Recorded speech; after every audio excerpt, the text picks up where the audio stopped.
In this video, we're going to look at organizations. After watching this video, you will be able to discuss formal organizations and describe the various characteristics of a bureaucracy.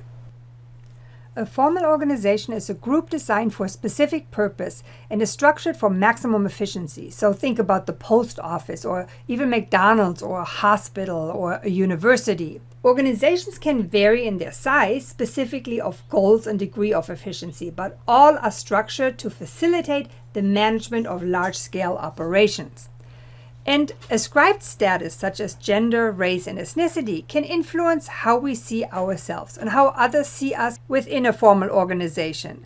Examples are a female police officer or a male nurse. So we have preconceived notions. And especially in the media, this is often the butt of the joke, right? Or a male nurse is shown as somehow lesser, right? Or the funny character. Formal organizations, and just take the post office as an example, typically contain an administrative structure. And this structure is called a bureaucracy. A bureaucracy is a component of formal organization in which rules and hierarchical ranking are used to achieve efficiency.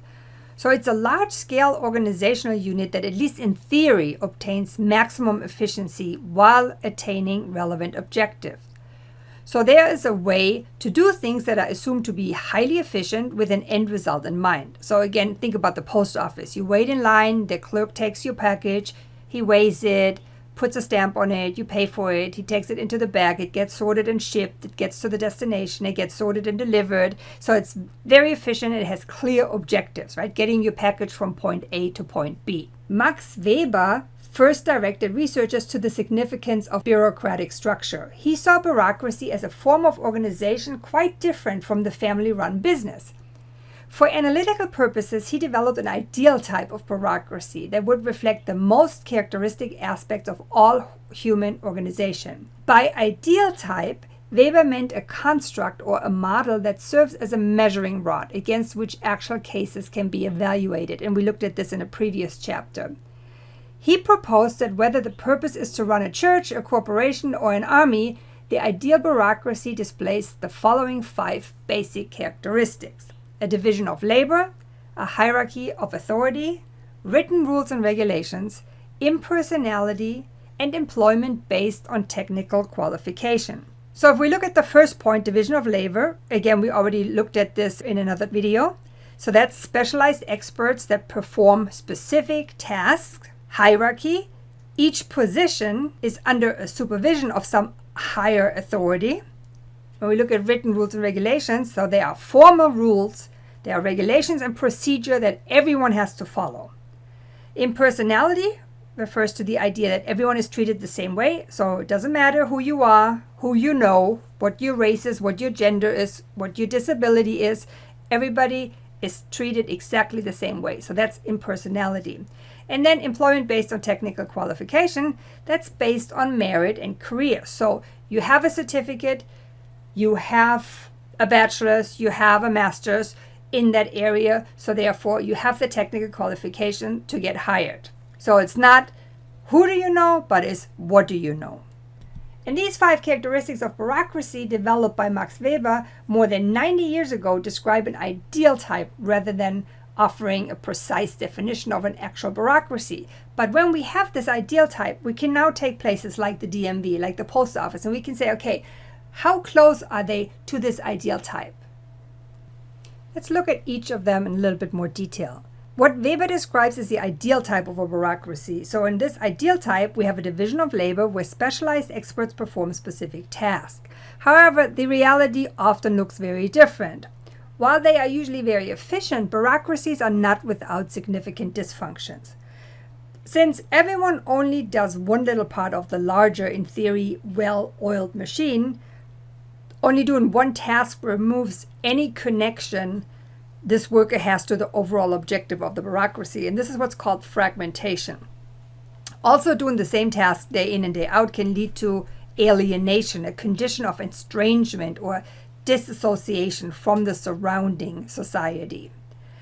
And moreover, workers become so specialized that they develop blind spots and fail to notice obvious problems, and that is called trained incapacity. A hierarchy of authority means that each position is under supervision of another. So that's the employee, day-night manager, etc., right? And written rules and policies and regulations ensure uniform performance of every task. And this in turn provides continuity. However, when the rules and regulations overshadow the larger goal of the organization, so for example, when a healthcare provider sticks to the rules that a form needs to go up the chain of command for signature before the person can actually have, release a liver transplant, and meanwhile the patient dies, this is what's called goal displacement. So when the rule and regulations overshadow the larger goal of the organization and therefore then becomes dysfunctional.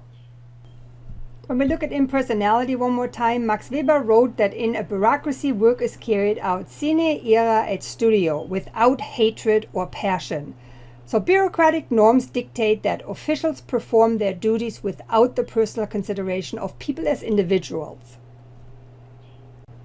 When we look at employment based on technical qualifications, it's that within the ideal bureaucracy, hiring is supposed to be based on technical qualifications rather than on favoritism, and performance is measured against specific standards. And these procedures protect bureaucrats against arbitrary dismissal, provide a measure of security, and encourage loyalty to the organization. Bureaucratic dysfunctions have become well publicized, particularly because of the work of Loris J. Peter. According to the Peter Principle, every employee within a hierarchy tends to rise to his or her level of incompetence. Lastly, let's look at the bureaucracy and organizational culture. According to the classical theory of formal organization, also known as the scientific management approach, workers are motivated almost entirely by economic rewards. And this theory stresses that only the physical constraints on workers limit their productivity. Under the scientific management approach, planning includes efficiency studies, but not studies of workers' attitudes or job satisfaction. An alternative way of considering bureaucratic dynamics is the human relations approach, and that emphasizes the roles of people, communication, and participation within a bureaucracy.